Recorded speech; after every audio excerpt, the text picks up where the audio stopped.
ভারত সরকারের ক্রীড়া ও যুব কল্যাণ মন্ত্রকের অধীন নেহেরু যুব কেন্দ্র পশ্চিম মেদিনীপুরের উদ্যোগে আজ মেদিনীপুর সিটি কলেজে জেলা স্তরের যুব উৎসবের আয়োজন করা হয়।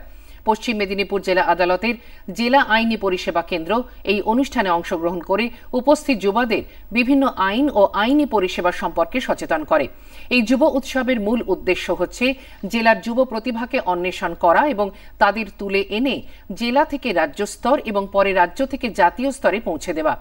12 জানুয়ারি জাতীয় যুব দিবসের দিনে দিল্লিতে অনুষ্ঠিত যুব উৎসবে জাতীয় স্তরে সফল প্রতিযোগীরা অংশগ্রহণ করবেন বলে জানিয়েছেন নেহেরু যুব কেন্দ্র পশ্চিম মেদিনীপুরের আধিকারিক সাথী রায়।